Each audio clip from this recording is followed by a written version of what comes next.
We're here with Kevin Pillar. Kevin, center fielder for the New York Mets. Kevin, New York City has gravitated with you because of how hard you play. You always been a hard player.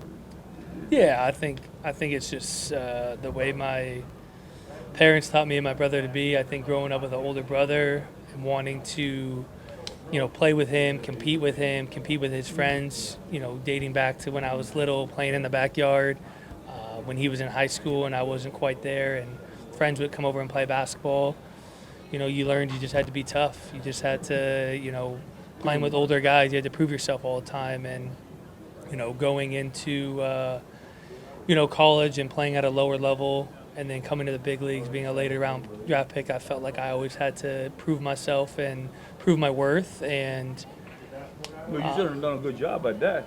yeah, I think I've done a pretty good job of it. And I've been, fortunate to play, this is my fifth team now, and been able to play, on 5 different teams and kind of get the same reaction from the fans everywhere I've been. And I think it's something that people can just relate to. I think it's, and no disrespect to him, I think it's harder to relate to Jacob deGrom because he's just so good at what he does. He's a he's a unicorn. He's the best to ever do it.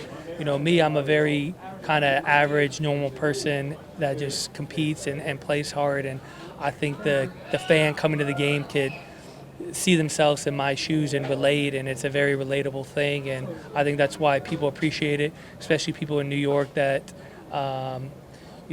wake up every day and work hard to make ends meet. And I feel like this is the same thing that I bring to the field every day. That's a great point you bring because that's how we feel when we're out there seeing you. Say, man, this is one of the guys, one of us.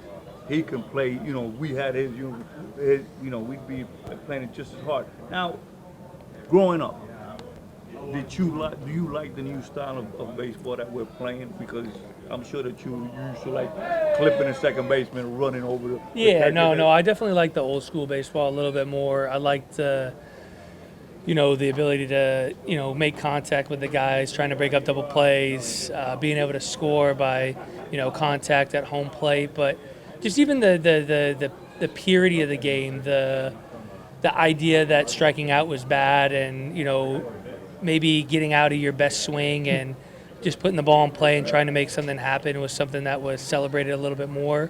I've definitely learned to adjust in the later part of my career to the new game that we're playing, but a big part of me definitely misses the old school style of baseball where contact was important, moving runner, yeah, more team oriented. But players, much like owners, have gotten smarter over the course of time, and players understand what is valued more and what they get paid for. And I think a lot of people need to understand that this is how we put food on the table for our families. This is how I'm going to send my kids to school and college. So you have to adapt or die in this game. And unfortunately, I've had to adapt to maybe a style of baseball that is not my most favorite, but I have no choice. It is what it is. You know what? I was talking to a friend of mine, and I was saying, I think that the problem with today is that there's too much information. It's not as simple as just hit the ball, run the first, catch it. And that constantly we see guys looking over at their card to see where the guys play. Before it was, hey, he hit it here last year. Last time I bat, this is where he's going to hit it again. Do you think that could be a problem, just too much information just to feed into?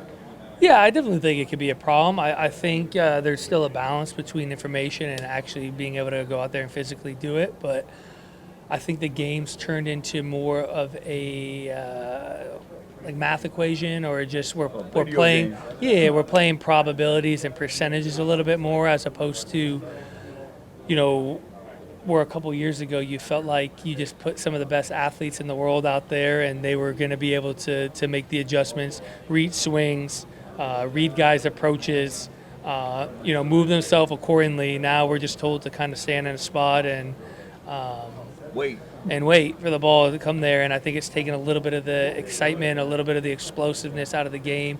You don't see as many like diving plays or diving catches because guys are in the spot that guys normally hit the ball. Yeah.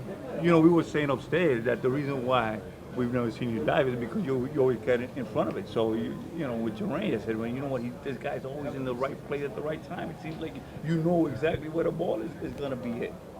Yeah, I mean, you can't knock it because that information is useful and it does help you win games. But I think, to your point, I think it's taken away from maybe some of the excitement.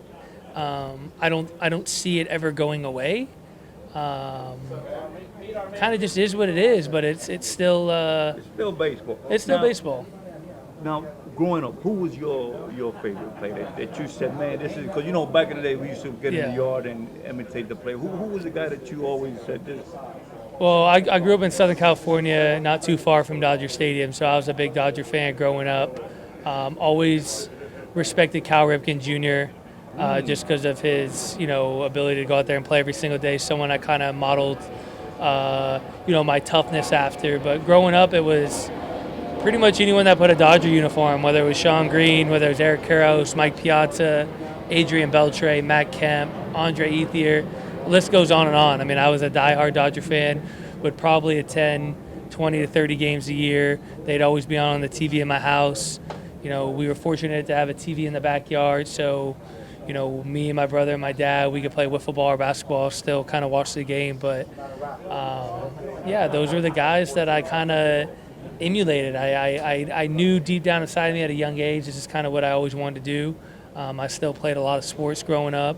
Didn't really commit to baseball till I was in college. But I think, dating back to 4 or 5 years old, I mean, what 4 or 5-year-old doesn't want to be a professional That's baseball right. player? But I think, when I started getting 8, 9, 10, 11 years old, it was something that in my heart of hearts I knew I wanted to do. Maybe didn't always express to my parents that that's what I wanted to do. I still kind of enjoyed, being an athlete and playing other sports, and wasn't ready to commit my life to baseball at that point. But there was always something about. Glad that you did. Well, thank you. There was just something always about baseball and the difficulty of it, that you could practice this sport so much, and even at a young age when baseball is easier and you have success more, you still couldn't ever be perfect at it. And I think it was just something that always drove me to want to continue to play baseball, was striving for perfection when it's unachievable.